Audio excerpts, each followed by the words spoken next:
Shalom, Bapak Ibu, Saudara-saudari yang terkasih dimanapun berada. Damai sejahtera buat kita semua dari Tuhan kita Yesus Kristus. Seperti biasanya setiap hari kita merayakan pestanya orang-orang kudus.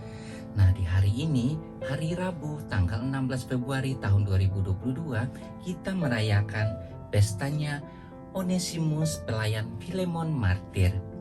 Saya akan menceritakan kisahnya. Dengarkan ya Bapak Ibu Saudara-saudari yang terkasih. Onesimus yang berarti yang berguna, yang membawa keuntungan, yang bermanfaat adalah seorang budak pelayan Filemon di Kolose, Frigia, Asia Kecil.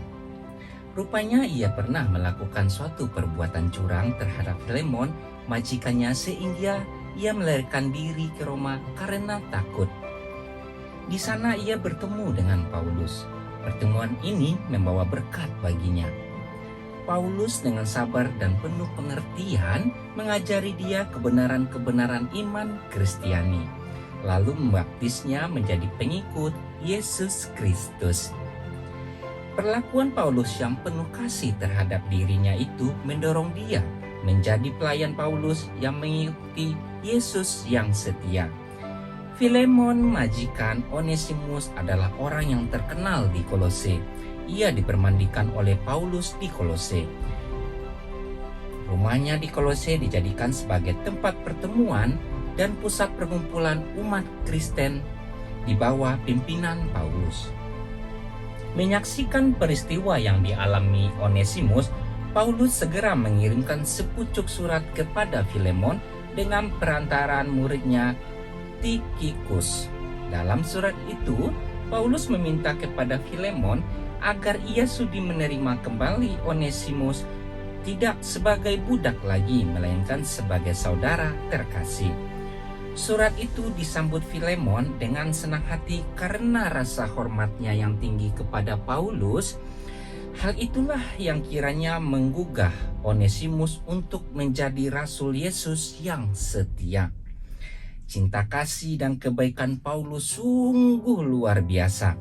Ia tidak hanya mendamaikan Filemon dan Onesimus secara lahiriah, melainkan juga mengajari mereka berdua tinggi dan dalamnya, luas dan lebarnya cinta kasih Yesus kepada manusia yang patut diteladani oleh semua pengikutnya.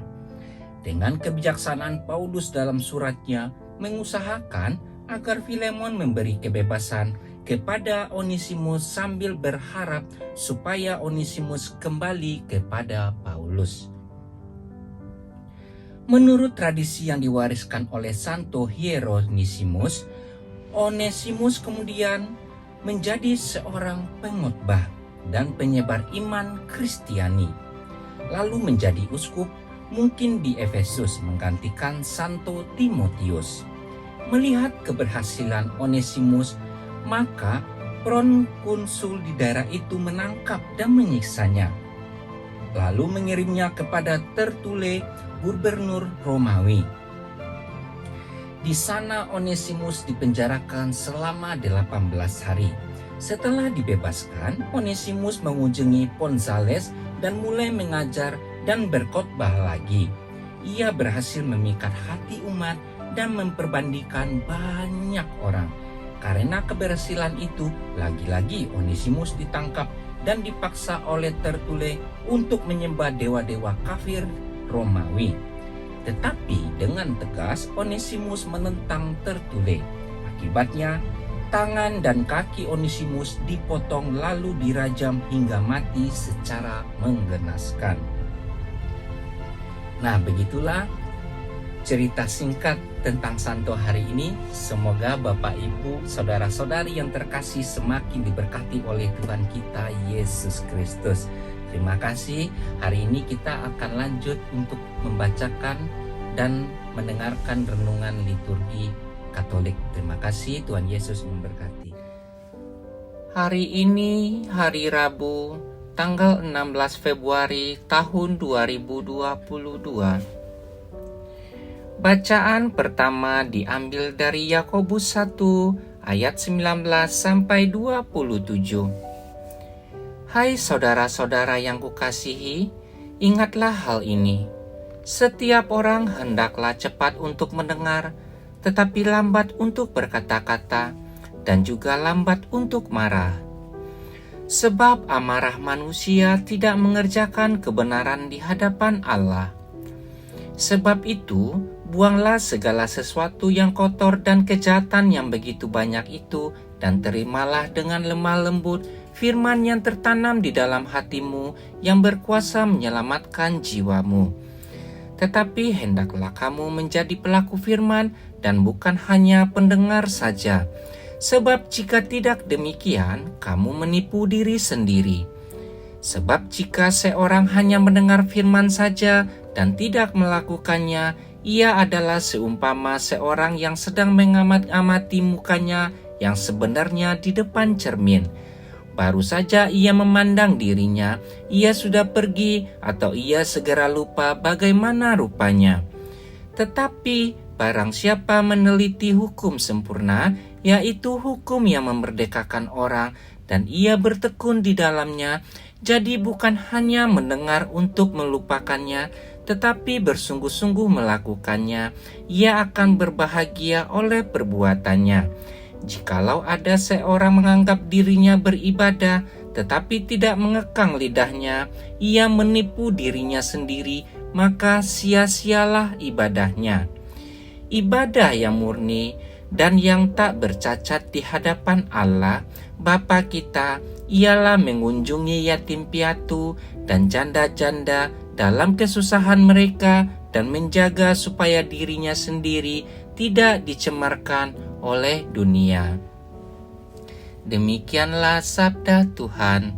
Syukur kepada Allah. Inilah Injil Tuhan kita Yesus Kristus menurut Markus. Dimuliakanlah Tuhan. Bacaan Injil Markus diambil dari Markus 8 ayat 22 sampai 26.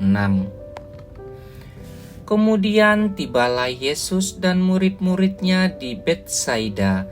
Di situ orang membawa kepada Yesus seorang buta dan mereka memohon kepadanya supaya ia menjamah dia. Yesus memegang tangan orang buta itu dan membawa dia keluar kampung. Lalu ia meludahi mata orang itu dan meletakkan tangannya atasnya dan bertanya, "Sudahkah kau lihat sesuatu?" Orang itu memandang ke depan lalu berkata, "Aku melihat orang, sebab melihat mereka berjalan-jalan, tetapi tampaknya seperti pohon-pohon." Yesus meletakkan lagi tangannya pada mata orang itu. Maka orang itu sungguh-sungguh melihat dan telah sembuh, sehingga ia dapat melihat segala sesuatu dengan jelas. Sesudah itu, Yesus menyuruh dia pulang ke rumahnya dan berkata, "Jangan masuk ke kampung." Demikianlah sabda Tuhan. Terpujilah Kristus. Renungan Harian Katolik, hari Rabu, tanggal 16 Februari tahun 2022. Tulisan Santo Yakobus dalam bacaan pertama di atas sangat jelas bahwa menjadi murid Yesus tidak sekedar menjadi pendengar sabda. Yakobus dengan tegas mengatakan bahwa hendaklah kita membuang segala kejahatan dan menerima firman dalam kerendahan hati. Pelaku sabda adalah dia yang karena firman Allah mengunjungi yatim piatu, membela para janda, dan mereka yang mengalami penderitaan. Penegasan sebagai pelaku sabda juga semakin jelas dalam bacaan Injil hari ini. Perjumpaan Yesus dengan orang buta tidak berhenti pada keprihatinan dengan aneka nasihat, tetapi sampai pada sebuah tindakan nyata. Yesus menggandeng tangan si buta dan membawanya untuk disembuhkan. Si buta mengalami proses kemajuan. Ia melihat sesuatu seperti pohon. Yesus tetap mendampingi dan menyembuhkan dengan total sampai si buta sungguh melihat dengan jelas. Sang sabda yang menjelma sungguh nyata dengan menjadikan ia yang buta bisa melihat dengan terang dan jelas. Kisah dalam bacaan Injil dan ajakan Yakobus dalam bacaan pertama di atas tadi bukan sekedar cerita yang kita alami, melainkan sebuah ajakan yang harus kita wujudkan. Pelaku sabda dalam konteks sosial kita tidak jauh berbeda dengan apa yang disampaikan dalam surat Yakobus, di mana kita mengunjungi orang jompo, membela hak para janda, dan menolong yatim piatu. Dengan gerakan-gerakan nyata itulah kita sebagai umat Kristus adalah para pelaku sabda, bukan hanya pendengar dan penggembira. Saudara terkasih, kisah dalam bacaan Injil hari ini mengajarkan beberapa hal kepada kita, antara lain yang pertama, Yesus selalu membuka dirinya bagi orang yang datang memohon kepadanya. Ia tidak pernah menolak orang yang ingin menjumpainya. Yang kedua, segala sesuatu memerlukan waktu. Ada proses, ada tahap untuk mencapai kesembuhan. Ibarat orang sakit ke dokter, mendapatkan obat dan membiarkan obat itu bekerja menyembuhkan penyakit. Dan yang ketiga, kita tetap setia kepada Yesus. Tindakan ini mengajarkan kepada kita supaya kita tetap bersabar bila keinginan kita belum terpenuhi. Bisa saja Tuhan menunda kesembuhan ataupun keberhasilan kita, bukan berarti Tuhan meninggalkan kita, tetapi Dia ingin agar kita tetap setia seperti Dia setia kepada kita. Marilah kita datang kepada Yesus, menaruh harapan kepadanya, serta memohon agar Yesus selalu hadir memberikan perlindungan serta pertolongan. Semoga demikian. Amin.